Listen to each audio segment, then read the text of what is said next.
데살로니가전서 4장 13절에서 17절을 같이 읽겠습니다.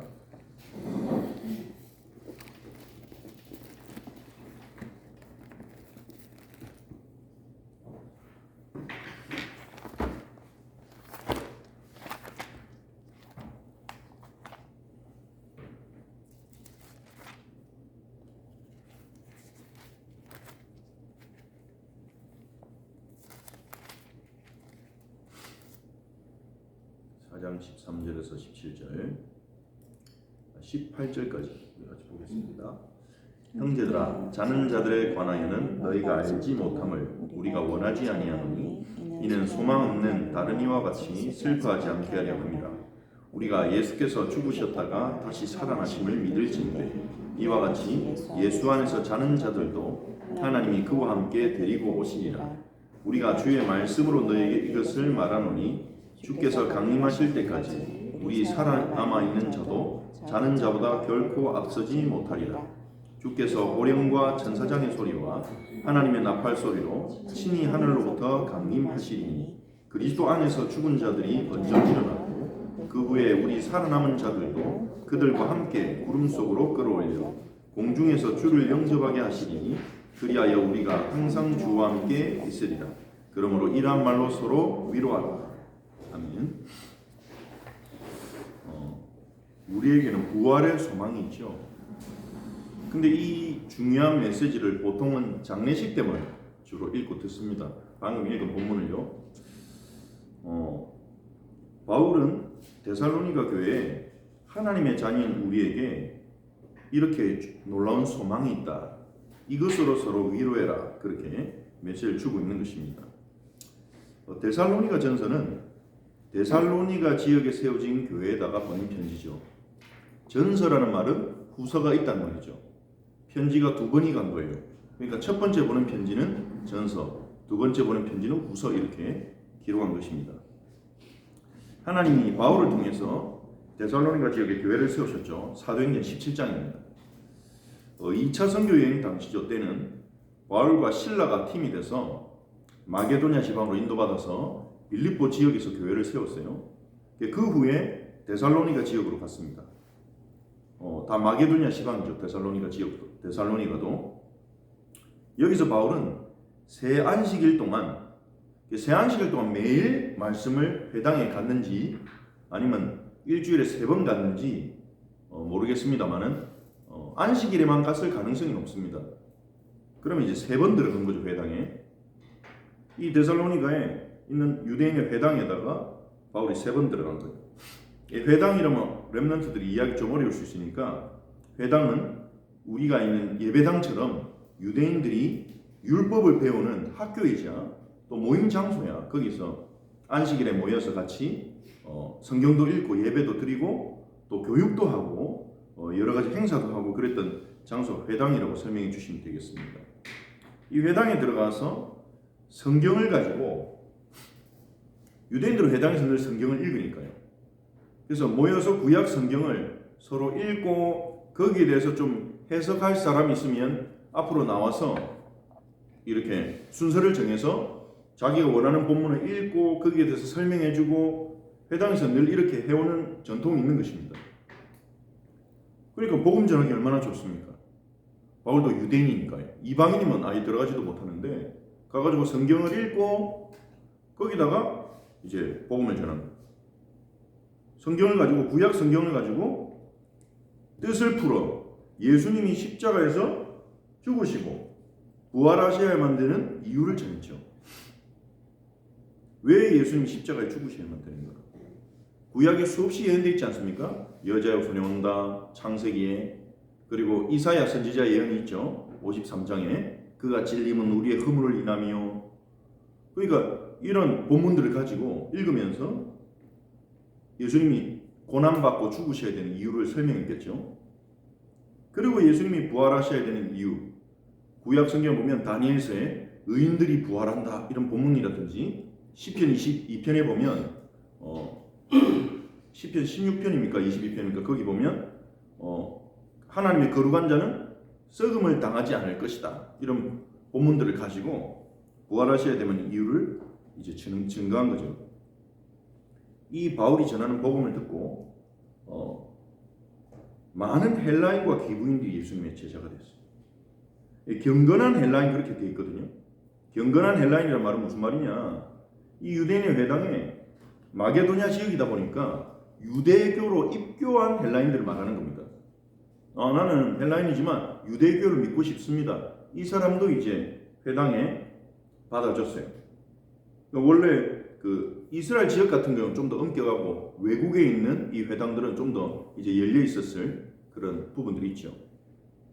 그래서 거기 있던 헬라인들이 신기하게도 유대인들은 이 바울이 전하는 복음을 듣고 성질내는데 이 유대교 입교한 헬라인들은 순수하게 막 민족의 어떤 자부심, 민족 정신 이런 거 없이 순수하게 복음을 들으니까 오히려 이 사람들이 예수님을 그리스도로 믿고 그리고 많은 귀부인들, 약간 지체가 높은 귀부인들도 이 복음을 믿고 예수님을 따르기로 하는 것입니다. 헬라인과 귀부인들은 돌아왔고 이 바울은 교회를 세웠다는 말은 없습니다. 사도행전 17장에. 근데 야손의 이름이 갑자기 등장하고 이 사람이 중심적인 역할을 하죠. 이 야손 중심으로 교회를 세웠다고 보는 겁니다. 근데 유대인들은 막 그걸 듣고요. 뭐 저 예수가 그 이사야가 예언한 선지자라고? 이런 게 대해서 인정을 못하는 거예요. 지금도 유대인들은 이사야 53장을 아예 읽지도 못하게 하는 랍비도 있고요. 읽어도 무슨 뜻인지 해석을 전혀 제대로 안 해주는 겁니다. 막 이상하게 돌려서 빙빙 돌려서 해석하고 명확하게 얘기하고 있는데도요. 그러면서 이제 저자의 불량한 사람들, 막 깡패 같은 사람들 데리고 와가지고 이제 시끄럽게 한 거예요.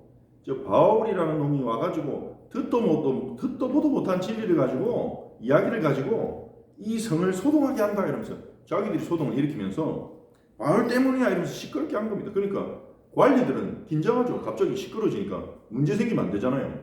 그래서 바울 때문이구나 이러면서 막 관리들은 바울에 대해서 부정적인 인식을 갖게 됐겠죠. 그러면서 교회 쳐들어가가지고 사람들 잡아간 겁니다. 근데 바울은 거기 없었죠. 그 자리에. 이 야손이요. 자기 돈으로 이제 보석금을 내면서 잡혀간 형제들을 딱 이제 풀어준 거예요. 그리고 밤에 이 바울과 실라를 이제 베레아 성으로 몰래 내보내죠. 바울은 거기다가 디모데를 남겨놓고 가요. 시간이 너무 짧잖아요. 새 안식일밖에 안 있었으니까 그 새 안식일에 회당에 들어간 거는 복음 전하러 회당에 들어간 거고 이제 교회에 모인 성도들은 아마 따로 만났겠죠. 초대교회 같은 경우에는 안식일에는 회당 가서 복음 전하고 바울 같은 경우는 그랬습니다. 안식일은 회당 가서 복음 전하고 주일에 예수님이 부활하신 날이 주일이죠. 안식일 바로 다음 날. 주일에는 주의 날이라 부르면서 그 날에 모여서 예배를 했어요. 안식교 같은 경우에는 잘못 알고 있어가지고 유대인들은 초대교회는 안식일에 예배했는데 이 기독교는 주일에 예배하니까 이거는 비성경적이다 이렇게 공격하거든요. 근데 그거는 잘못된 정보입니다. 성경에 보면 주의 날이라는 표현이 곳곳에서 등장합니다. 요한계시록에도 나오고 그 주의 날이 바로 주일을 말하는 거예요. 예수님이 부활하신 날. 그 날에 모여서 예배한 거예요. 부활하신 주님을. 이 바울이 그렇다 한들 한 2주 정도 교회를 세우고 뭐 2주, 1주 정도밖에 이 성도들에게 말씀을 전할 시간이 없잖아요. 너무 짧단 말이에요. 여기에도 하나님 계획이 있다 보고 빨리 떠나긴 하면서 제자 디모데를 딱 남겨놓고 간 겁니다. 디모데에게 부탁했겠죠. 지금까지 훈련받은 거 가지고 이 데살로니가 교회 성도들을 돌보거라 이러고 이제 베레아라는 지역으로 간 겁니다. 그러고 이제 나중에 디모데가 이제 보고하러 바울에게 찾아온 거예요. 이 디모데를 통해 들어보니까 이 성도들이 핍박 중에서도 믿음을 지키고 있다. 많은 고난 중에서도 믿음을 지키고 있다. 이 보고를 받고 너무 기쁜 거죠. 그리고 용기를 위해 서신을 써서 보낸 겁니다. 그래서 이게 데살로니가 전서입니다. 데살로니가 전서 3장 6절을 보시면요. 바울이 이렇게 말하죠. 지금은 디모데가 너희에게로부터 와서 너희 믿음과 사랑의 기쁜 소식을 우리에게 전하고 또 너희가 항상 우리를 잘 생각하여 우리가 너희를 간절히 보고자 함과 같이 너희도 우리를 간절히 보고자 한다 하니 이게 참 놀라운 일 아닙니까? 생판 남이었는데 3주 만났잖아요. 3주. 생방함이었는데 3주 동안 만나가지고 복음을 전하고 예수를 믿고 예배를 드리고 교제를 했는데 서로 이렇게 보고 싶어하는 거예요. 바울도 데살로니가 교회 성도들이 계속 생각나고 눈에 밟히고 그 성도들도 바울 우리에게 복음 전해준 사도 바울 선생님 보고 싶다. 이런 서로 사랑하는 마음이 딱 생긴 거예요. 이게 신기한 일 아닙니까? 예수 믿는 순간 교회가 귀하고 성도가 귀하고 진짜 회심한 사람은 그렇게 되는 거예요. 아, 저분도 예수 믿는구나. 이 귀한 예수님을 믿는구나. 같은 형제구나. 예수님이 귀하면 귀할수록 예수 믿는 사람도 귀해 보이지. 이런 사랑으로 서로 기도한 겁니다. 근데 이 바울이요, 데살로니가전서 1장에 보면 편지를 보내면서 1장 4절 한번 보시면 1장 3절 4절을 같이 한번 보겠습니다. 2절부터 4절까지 한번 읽어보겠습니다. 우리가 너희 모두로 말미암아 항상 하나님께 감사하며 기도할 때 너희를 기억함은 너희 믿음의 역사와 사랑의 수고와 우리 주 예수 그리스도에 대한 소망의 인내를 우리 하나님 아버지 앞에서 끊임없이 기억함이니 하나님의 사랑하심을 받은 형제들아 너희를 택하심을 아노라. 이 바울이 기도할 때마다 어떻게 기억하냐? 이 데살로니가 교회 성도들이 믿음의 역사, 사랑의 수고, 소망의 인내, 예수 그리스도에 대한 소망의 인내를 가지고 있는 그 신앙의 모습, 신앙의 색깔이죠.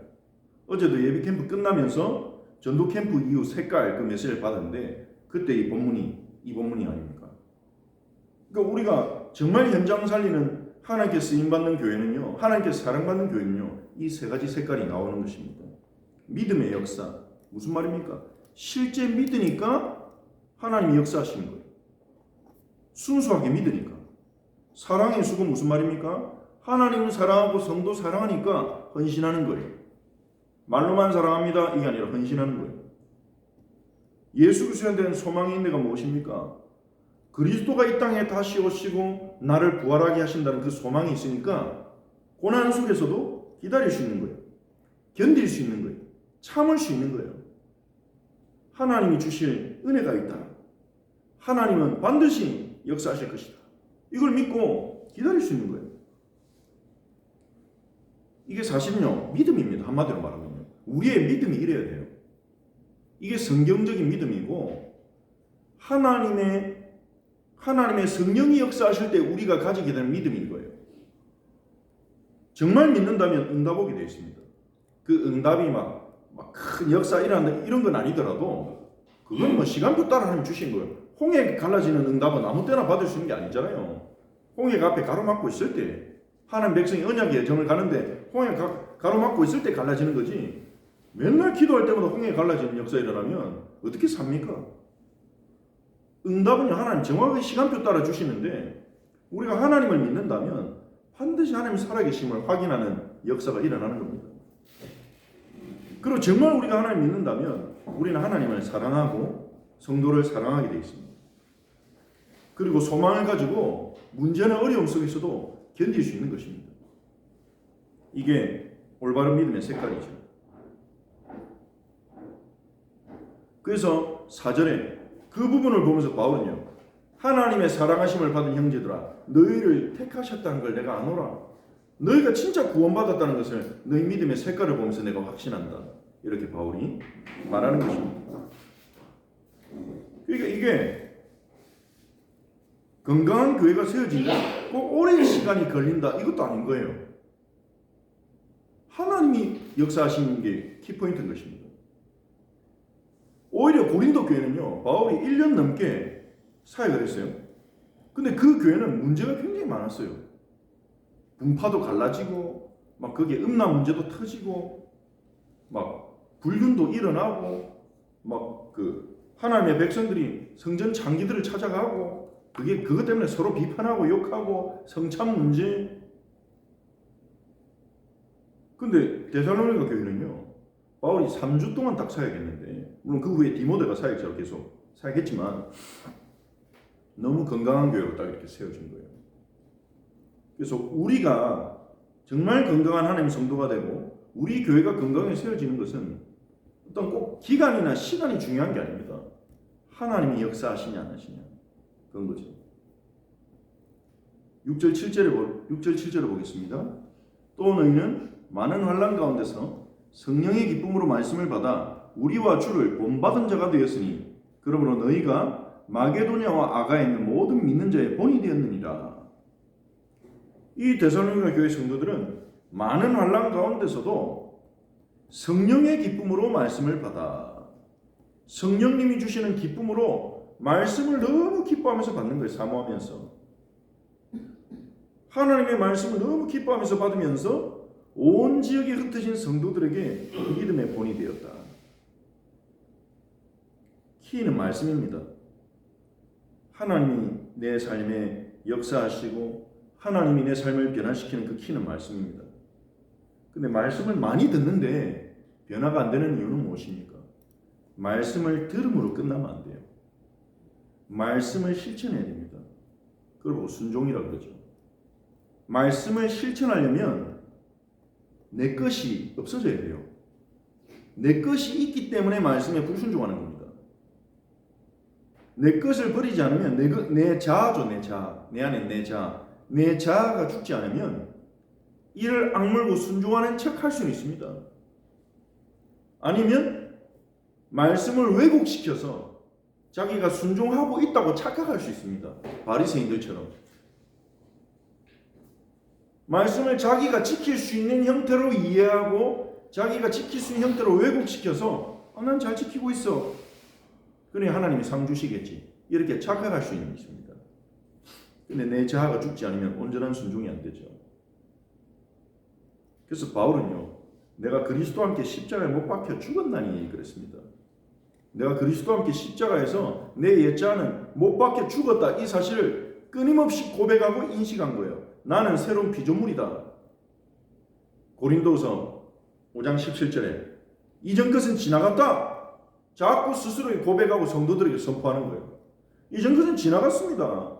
당신은 새로운 피조물이에요. 우리의 옛자는 그리스도와 함께 십자가에 못 박혀 죽었습니다. 그리고 거기에 하나님 말씀을 채우는 거예요. 그리스도의 주되심을 인정하고 그리스도가 진짜 우리에게 주인 되실 때 말씀을 따라갈 수 있는 거예요. 그 말씀을 받았더니 어떻게 됩니까? 주를 본받게 되고 주를 따라가는 바울을 본받게 되고 마게도냐 아가에 있는 모든 성도의 본 모델이 되는 거예요. 믿음의 모델. 이게 데살로니가에 주시는 응답이죠. 데살로니가 교회는요, 막 크게 부흥한 교회는 아니에요. 막 경제 축복을 많이 받고, 막 어마어마한 전도운동 일어나고, 많은 사람들은 그게 하나님의 역사와 그게 어떤 모델의 기준이라고 생각합니다. 얼마나 교회가 부흥했냐, 짧은 시간에. 그래서 부흥한 교회 목사님들은요, 막 확신을 가지고 강의도 하고 책도 쓰고, 막 그렇게 하게 되죠. 많은 사람들은 거기에 기준을 둡니다. 하지만 성경은 그렇지 않아요. 데살로니가 교회는요, 정말 중요한 응답받은 교회예요. 세상에서 볼 때는 대단해 보이지 않을지 몰라요. 정말 건강한 믿음, 그리고 말씀을 받는 자세, 말씀에 순종하는 태도, 믿음의 본이 되는 교회다 당신들은. 그렇게 바울이 칭찬하는 거죠. 2장 13절 같이 읽어보겠습니다. 이러므로 우리가 하나님께 끊임없이 감사함은 너희가 우리에게 들은 바 하나님의 말씀을 받을 때에 사람의 말로 받지 아니하고 하나님의 말씀을 받을 진실로 그러하도다. 이 말씀이 또한 너희 믿는 자 가운데에서 역사하느니라. 데살로니가 성도들은요, 바울의 메시지를 딱 들을 때 디모데가 하나님 말씀을 전달할 때 사람의 말로 듣지 않았어요. 저 바울이 저래 말하는구나. 디모데가 저렇게 말하는구나. 왜 저렇게 말을 해? 이렇게 오해하거나 상처받거나 막 왜곡시키는 게 없었죠. 하나님의 말씀으로 받았어요. 하나님이 바울 사도를 통해서 말씀하시는구나. 하나님이 디모데를 통해서 말씀하시는구나. 그러니까 어떻게 됩니까? 하나님의 말씀이 너희 가운데 역사하느니라. 말씀의 역사가 일어나는 거예요. 우리가 강단 메시지를 들을 때도 마찬가지죠. 설교를 들을 때도.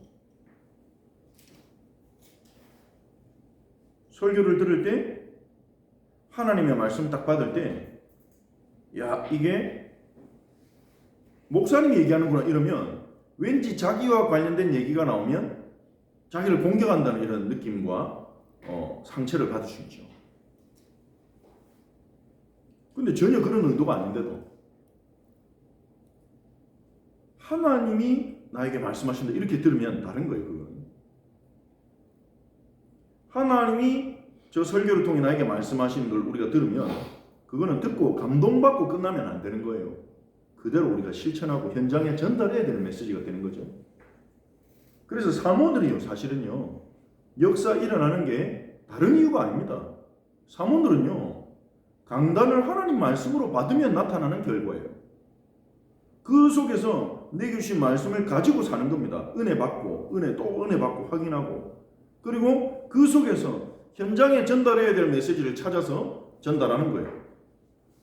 하나님, 이번 주 이 말씀 주셨으면 내가 이 말씀 현장에 어떻게 전달하지? 그걸 찾는 거예요. 그걸 가지고 또 기도하는 거예요. 순종할 수 있도록. 그게 사모들입니다. 사모들은 뭐 특별한 방법이 아니고 이름을 붙이니까 뭐 사모는 이런 게 나온 건데 예전부터 성도들이 해왔던 거예요. 다락방이 찾아낸 게 아니고 예전에도 신실한 성도들은요, 성경 읽고 그걸 자기 삶에 적용했어요. 은혜된 말씀을 만나는 사람에게 전달했다니까요.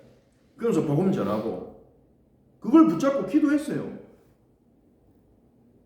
근데 좀 전도 중심으로 조금 더 초점을 맞춘 게 사모님이죠. 하나님의 말씀으로 들을 때 일어나는 겁니다. 우리에게 이게 놓쳐졌다. 영적으로 문제가 있는 겁니다. 제일 놓치기 쉬운 현장이 어디냐? 주일학교예요. 주일학교에 전도사님들이 설교를 하면 선생님들이 볼 때 좀 틀리는 것도 있고 어떤 부분은 저거 아닌데 싶은 것도 있고 내가 더 잘할 수 있을 것 같은 느낌도 들고 그러니까 뭐 아이들이 듣게 해야 되겠다. 그냥 교사들이 본인들 안 들어요. 들어도 대충 듣고 집중하기도 어려울 수도 있고 이해는 됩니다. 그런데 그 읽는 본문과 그 전달한 메시지는 그 사람 말이 아니잖아요. 강단으로 안 받는 거예요. 교사들이 내 강단은 주일학교다. 오전 예배 메시지다. 이 강단은 아이들 강단이다. 그럼 절대 그 말씀이 그 사람이 역사하지 않을 겁니다. 당연하죠. 불신앙하는데. 교사들이 쉽게 빠지는 불신앙이. 저도 중등부 교사할 때 그렇게 속았어요. 나중에 깨달았죠. 아닙니다. 교사가 주일학교 메시지를 강단으로 안 붙잡는데 성취될 메시지를 안 붙잡는데 렘넌트에게 어떻게 그걸 전달하겠습니까? 자기가 교사가 그 주일학교 메시지 강단을 성취될 하나님의 말씀으로 안 붙잡는데 어떻게 렘넌트한테 확신을 가지고 얘들아 이 말씀을 너희가 붙잡고 응답받아야 된다 전달할까요? 그 거짓말이잖아요. 거짓말에 성령이 역사하시지 않지 않습니까? 굉장히 자칫하면 우리가 속을 수 있는 부분이에요. 이해됩니다. 그게 충분히. 왜냐하면 차라리 주일학교를 목사님이 한다든지 설교를 잘하는 분이 하면 교사들이 말할 필요도 없어요. 그냥 은혜 받고 하나님 말씀이다 이러면서 된다니까요. 근데 현실은 그렇지 않죠. 목사님들이 모든 주일학교를 맡을 수 있는 교회는 몇 개 안 됩니다. 우리나라에. 그러면 이제 막 신학교 이제 신학교 들어가서 1, 2년 된 아마추어 어떻게 보면 전도사님들이 설교를 한단 말이에요. 그러면 교사들이 은혜 받기 어려울 수 있어요. 근데 거기에 속으면 안 되는 겁니다. 그 본문과 메시지는 하나님 말씀이잖아요. 전달하는 것은 조금 어설플 수 있어도 실수할 수 있어도 거기에 은혜 받고 응답 받으셔야 돼요. 적어도 하나님 말씀을 들으려고 몸부림이라도 쳐야 돼요. 그래야 하나님이 성령으로 역사하시지 않겠습니까? 데살로니가 교회는요, 그 은혜가 있었어요. 바울이 전하든 디모데가 전하든 그 말씀이 그들 가운데 역사하는 겁니다. 살아서. 그리고 바울은 데살로니가 교회 성도들이 서로 사랑하는 마음이 넘쳐나고 마음이 굳건해져서 이 땅에 다시 오실 주님을 기다리며 거룩하고 흠이 없이 살아가도록 기도했어요. 3장에 보니까 12절 13절에 주께서 우리가 너희를 사랑한 것 같이 너희도 피차감과 모든 사람에 대한 사랑이 더욱 많아 넘치게 하사 너희가 서로 만나는 모든 사람을 사랑하고 그 사랑이 넘치도록 그리고 너희 마음을 굳건하게 하시고 왜 굳건하게 하셔야 됩니까? 너무 유혹이 많아요. 하나님 말씀을 벗어나게 하는 유혹이 너무 많아요. 세상에. 좋은 것들, 즐거운 것들, 쾌락들, 아름다운 것들 이런 것들이 하나님의 말씀에 우리가 서 있지 못하도록 유혹한다. 우리 아버지 앞에서 거룩함에 흠이 없게 하시기를 기도하노라. 거룩할 수 있도록. 거룩함에 서 있을 수 있도록. 그러면서 4장 3절을 보시면요. 하나님의 뜻은 이것이니 하나님의 뜻은 이것이다. 너희의 거룩함이다. 이거는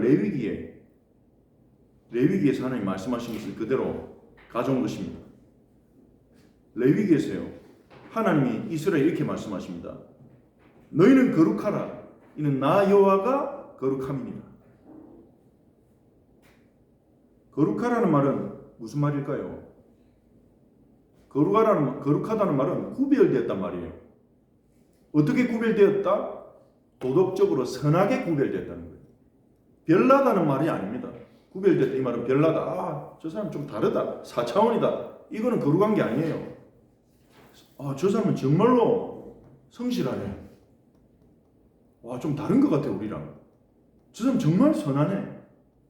저 사람 정말 사랑이 많네. 정말 진실되네. 이렇게 구별되는 게 거룩함이에요. 여호와 하나님이 그러시듯이 우리도 거룩하라는 거예요. 이 말은 도덕적 의무와 요구에 짓눌린 삶을 살아가는 게 아닙니다. 크리스찬이니까 착해야 돼. 크리스찬이니까 거짓말하면 안 돼. 크리스찬이니까 나쁜 짓 하면 안 돼. 그게 막 압박감과 눌려서 살아가는 말이 아니에요.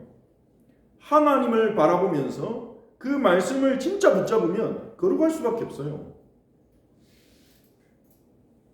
그 거룩함의 열매를 맺으라는 말이죠. 지금도 마찬가지입니다만 그 당시에 이 마게도냐 지역이 굉장히 음란했어요. 그리스 문화가 굉장히 음란하지 않습니까? 그 올림픽 할 때도요. 다 빨가벗고 했다잖아요. 남자들이. 누드로 막 창 뛰어다니면서 창 던지고. 뭐 지금의 개념을 가지고 우리가 생각해 보면 아우 징그럽겠다 막 그렇게 생각할 수도 있고 뭐 그렇겠지만 그 당시에는 그래서 남자들끼리 모이고 저그들끼리 막 빨가벗고 뛰어다니고 창 던지고 이게 올림픽이었어요. 그리고 이 그리스 문화에 남자는 아름답고 여자는 추하다 이런 문화도 있었습니다. 그래서 굉장히 뛰어난 엘리트들이 젊은 어린 남자애를 자기 연인으로 두고 동성애도 굉장히 극심했습니다. 그리스 문화가요. 그 문화가 활발하게 퍼진 지역이 이제 마게도냐 지방, 아가야 지방, 이 그리스 지방이란 말이에요. 거기다가 또 이 항구 쪽에 있는 지역, 에베소 같은 데는요. 또 항구니까 배 타는 선원들이 막 왔다 갔다 하면서 그 자기 어떤 성적인 욕구를 풀기 위해서 막 거기에 막 뭐 장려촌이라든지 이런 것들도 있고요. 근데 그 당시에는 어떤 직업적인 그런 부분보다는 예전에도 한번 배경을 말하면서 설명드렸듯이 신전 중심으로 신전 창기들이 이제 딱 이제 선원들이 방문해서 예배드리면서 할 수 있도록 그렇게 되어 있는 겁니다. 굉장히 음란 문화가 세상에 막 있는 거예요. 너무 이게 광범위해서 이게 당연한 거야. 지금도 세상에 그러잖아요. 남자 여자가 사랑하면 당연히 키스하고 잠자리 가지는 거.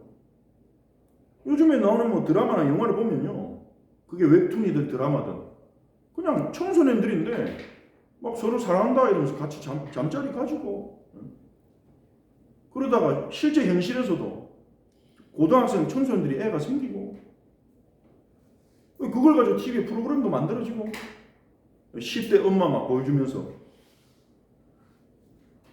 문화가 그렇게 가는 거예요. 교회 다니는 애들도 그 문화 속에 있으니까 그 음란한 세대를 그대로 본받아 가는 겁니다. 그래, 남자가 좀 컸으면 야동도 좀 봐야 되고 야한 것도 당연히 봐야 되고, 이게 보는 게 맞다 틀리다를 떠나서 마치 당연한 것처럼, 그게 당연한 성장 과정인 것처럼, 그리고 여자친구가 있어야 되고, 다 있으니까 청소년도 여자친구 있어야 되고, 여자친구 생기면 또 그 다음 뭐 해야 되는 게 있고, 이게 문화처럼 이렇게 딱 되어 있는 거예요.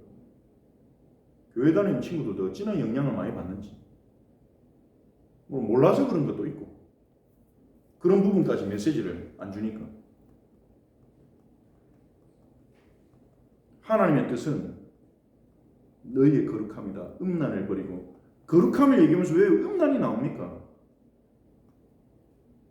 음란 문제가 너무 심각하기 때문에, 현장에. 이 음란을 통해서 모든 어마어마한 문제가 다 나오잖아요. 결혼이 깨지고, 가정이 무너지고, 후대가 무너지고, 수많은 생명들이 태어나보지도 못하고 엄마 뱃속에서 죽고, 정말 끔찍한 일 아닙니까? 생명을 사랑하는 우리는 울어야 돼요. 낙태가 일어나는 이 현실을 보면서 끊임없이 수없이 전 세계에서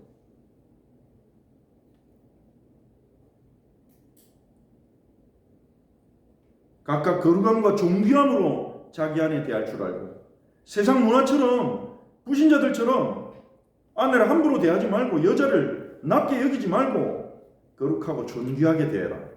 그게 하나님의 뜻이야. 하나님을 모르는 이방인과 같이 세욕을 따르지 말고, 성적 욕구와 본능을 따르지 말고, 이 일의 분수를 넘어서 형제를 대하지 말아라. 선을 지켜라. 이 모든 일에 주께서 신원하여 주실 것이다. 하나님이 판단하고 악한 자에게 벌을 주시고 갚으실 것이다. 데살로니가 교회, 이런 문제가 좀 있을 수도 있죠.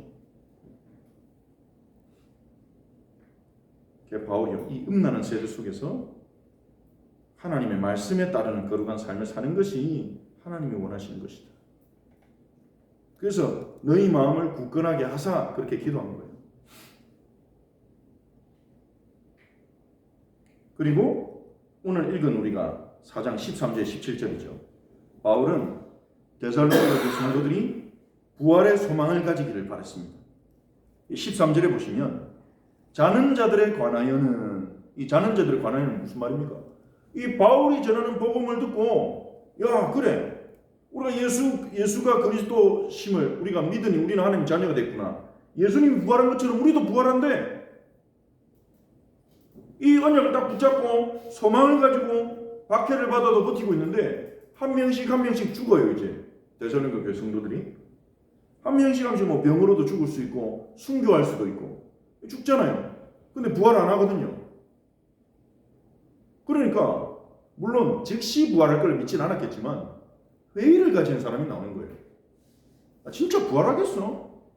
그게 말이 돼? 부활할 리가 없잖아. 사람이 죽으면 끝이지. 몸도 썩어서 흙으로 돌아가는데. 그러니까 장차 올 부활에 대한 불신앙을 가진 사람들이 있는 거예요. 바울이 거기에 대해서 얘기합니다. 자는 자들, 먼저 죽은 성도들이죠. 너희가 알지 못함을 너희 원하지 않는다. 소망 없는 다른 이와 같이 슬퍼하지 않게 하려니라. 불신자는 소망이 없으니까 통곡을 하고 애곡을 하잖아요. 특히 우리나라는요, 옛날에 곡을 하는 여자를, 전문적인 여성을 불러가지고 장례식 때 돈 주고 곡을 시켰다더라고요. 그 전문성을 가진 분이 울기 시작하면 1분 만에 전체를 다 울린다더라고요. 그것도 영적인 거 아니겠나 싶어요. 영적인 슬픔을 가지고 막 이러니까 사람들이 막 다 울어버린다는 거예요. 뭐 제가 직접 보진 않았습니다만. 그러니까요. 억지 슬픔이죠. 짜내는 슬픔. 실제로 슬프기도 하고요. 가족을 잃으면, 친구를 잃으면. 우리가 예수께서 죽으셨다가 다시 살아나심을 믿을진데 예수님의 부활을 믿느냐? 그러면 예수 안에서 자는 자들도 부활하신 예수님이 데리고 오실 것을 믿어라. 그렇게 얘기하는 거예요. 왜 그렇습니까? 고린도전서 15장 20절에 말하듯이 예수님의 부활은 부활의 첫 열매거든요.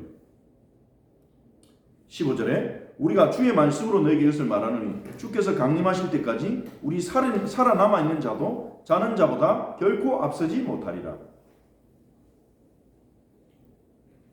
우리가 먼저 우리 곁을 떠난 성도들보다 우리가 주님을 더 일찍 만난다는 보장이 없다 이거죠. 주께서 호령과 주님이 재림주로 오실 때 하나님이 호령하시고 천사장의 소리가 들리고 하늘에 하나님의 나팔 소리가 들리고 하늘로부터 강림하실 것이다. 이때 그리스도 안에서 죽은 자들이 먼저 일어나고 이제 그리스도 안에서 죽은 성도들이 다시 살아난다는 거죠. 부활한다는 거죠. 그 후에 우리 살아남은 자들도 그들과 함께 구름 속으로 끌어올려 공중에서 주를 영접하게 하시니 그리하여 우리가 항상 주와 함께 있으리라. 그러므로 이러한 말로 서로 위로하라. 살아남아 있는 자들도 영광스러운 몸이 되어서 공중에서 주를 영접하게 하시리니 그랬습니다. 이게 정확하게 무슨 의미인지는 우리가 알기 어렵죠. 하지만 주님을 제일 먼저 맞이한다는 뜻이 아닌가. 문맥으로 봤을 때 주님이 재림주로 오실 때 죽었던 성도들이 부활해서 주님과 함께 오고 그때 살아남은 성도들이 변화된 몸으로 예수님 부활하신 몸처럼 변화된 몸으로 주님을 제일 먼저 영접한다. 그 의미로 그렇게 보여집니다. 어떤 분은 이걸 가지고 휴가한다. 그래서 예수님이 휴가한 사람들 먼저 데리고 가고 그 다음에 또 이 세상이 남아있고 천년왕국이 오고 막 전쟁이 터지고 적그리스도 또 일어나고 막 이렇게 그렇게 믿는 분들도 있는데 저는 일단 그렇게 안 믿고 그렇게 믿을 때 성경의 다른 부분과 충돌이라는 부분이 많습니다. 그렇게 믿는다고 해서 구원 못 받는 건 아닌데 그렇습니다. 렘넌트는 부활의 소망을 붙들어야 됩니다. 그 부활의 소망이 뭡니까? 예수님이 죽었다가 다시 살아나신 것처럼 이 세상을 떠난 성도들도 예수님이 다시 오실 때 부활하여 예수님이 영접하고 항상 주와 함께 있게 된다는 소망, 그거죠. 렘넌트들은 말씀을 믿을 때 오는 응답, 믿음의 역사죠. 예수님을 사랑하기에 드릴 수 있는 봉사, 사랑의 수고, 소망이 있기 때문에 견디는 힘, 소망의 인내, 이것을 찾아야 됩니다. 있는지 한번 점검해 볼 필요가 있겠죠. 정말 네가 하나님 믿고 받은 응답이 있냐? 그럼 한번 도전해보자. 기도해보자. 하나님 응답하시는가 안 하시는가? 정말로 예수님 사랑 마음 있냐? 있으면 작은 거라도 섬겨봐라. 주일학교 안에서, 가정 안에서 할 수 있는 일을 주는 거예요. 공동체를 위해. 그리고 힘들어할 때 너는 소망이 있냐? 하나님이 와서 너를 도우신다는 소망이 있냐? 기도하면 응답하신다는 소망이 있냐? 주님의 약속을 우리가 붙잡아야 되지 않겠냐? 이러면서 이 세 가지를 찾을 수 있도록 우리가 렘넌트들에게 전달하고 대화를 해봐야 되겠습니다. 이 세 가지를 찾은 렘넌트는 데살로니가 교회처럼 전 세계 교회를 살리는 믿음의 본 모델이 될 수 있을 것입니다. 두 번째로 렘넌트들이 강단 메시지, 주일학교와 그리고 오전 예배, 이것을 사람의 말이 아니라 하나님의 말씀으로 들을 때부터 모든 응답이 시작됩니다. 말씀의 역사가. 그렇다고 해서 우리 유치부, 초등부 애들한테 오전 메시지를 꼭 듣게 해야 된다 이 말은 아닙니다. 앉아가지고 눈 뜨고 막 집중 안 하면 볼펜으로 옆구리 찌르고 이러면서 듣게 해야 된다는 말은 아니죠. 부모님들이 중요한 기도 제목만 전달하고 같이 기도하게 하면 되겠죠. 아이들의 이해력의 수준이 있으니까요. 다만 예배를 중요하게 생각할 수 있도록 우리가 도와야 됩니다. 가르치고. 렘넌트는 이 세상의 흐름을 따라가는 것이 아니라 말씀의 흐름을 따라가야 합니다. 연애관이나 특히 결혼관에서.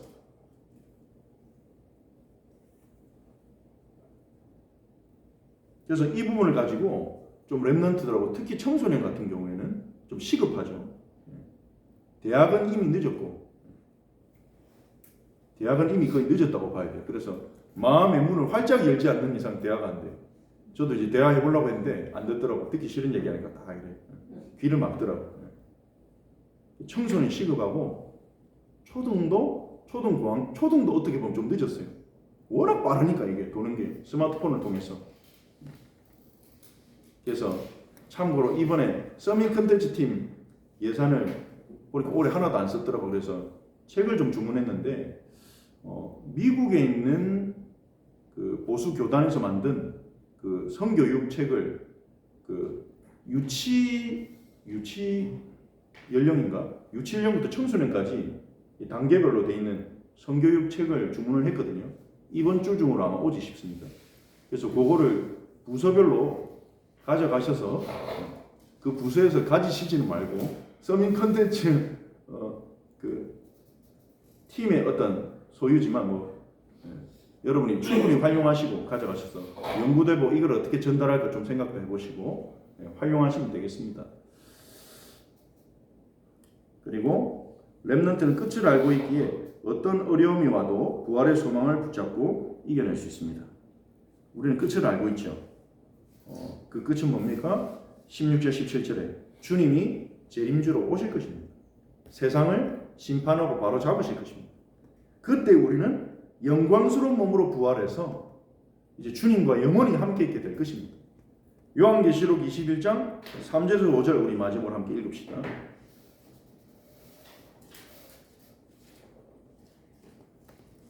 3절에서 5절 같이 읽겠습니다. 내가 들으니 보좌에서 큰 음성이 나서 이르되 보라 하나님의 장막이 사람들과 함께 있으며 하나님이 그들과 함께 계시리니 그들은 하나님의 백성이 되고 하나님은 친히 그들과 함께 계셔서 모든 눈물을 그 눈에서 닦아주시니 다시는 사망이 없고 애통하는 것이나 곡하는 것이나 아픈 것이 다시 있지 아니하니 처음 것들이 다 지나갔음이로라. 보좌에 앉으신 이가 이르시되 보라 내가 만물을 새롭게 하노라 하시고 또 이르시되 이 말은 신실하고 참되니 기록하라 하시고 모든 눈물을 닦아주시고 다시는 사망이 없고 애통이나 곡이나 아픈 것이 있지 않게 하신다. 하나님의 장막이 우리가 함께 있을 것입니다. 이것이 결론. 우리는 결론 알기에 그 소망을 가지고 승리할 수 있습니다. 이 결론을 우리 아이들에게 가르쳐야 되겠죠.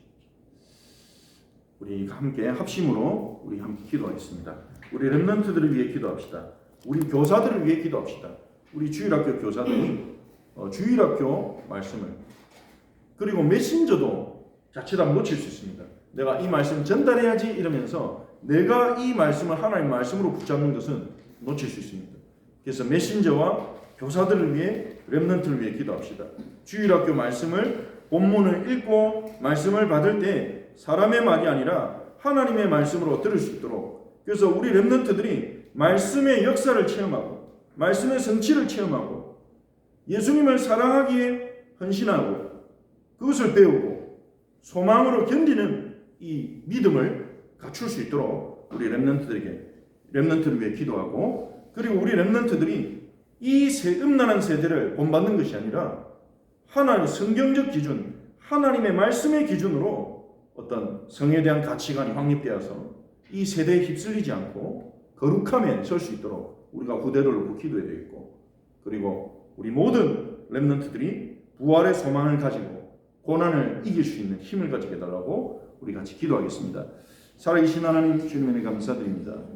하나님 정말 우리 렘넌트들이 그리고 모든 교사들이 말씀을 전달하는 우리 사역자들이 하나님이 주일학교에 전달하는 이 말씀을 사람의 말로 생각하지 않고 지식으로 생각하지 않고 하나님의 말씀으로 전하게 하시고 교사와 렘넌트들이 사람의 말이 아니라 하나님의 말씀으로 받고 그 말씀을 붙잡고 기도하다가 말씀의 역사를 체험하게 앞서서 예수님을 사랑하기에 헌신해야 하는 것을 배우게 하시고 소망을 가지고 어려움 속에서 견뎌낼 수 있는 힘을 알게 하여 주옵소서. 그래서 우리 렘넌트들이 전 세계 교회를 살리는 올바른 믿음의 색깔을 가진 증인으로 서게 하여 주옵소서.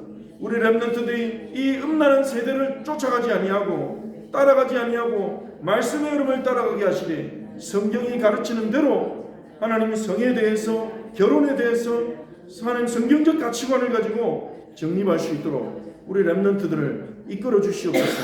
저희들을 도와주시옵소서.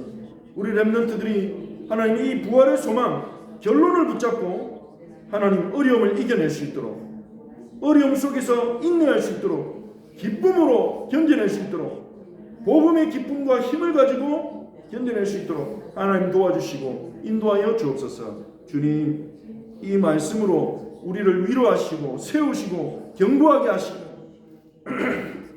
하나님의 뜻에 서 있게 하여 주옵소서. 하나님, 감사를 드립니다. 주님이 우리에게 베푸신 사랑으로 우리의 인생이 변화되었습니다. 앞으로도 변화될 줄 믿습니다. 주님의 거룩하신 것 같이 우리도 거룩한 길에 서기를 원합니다.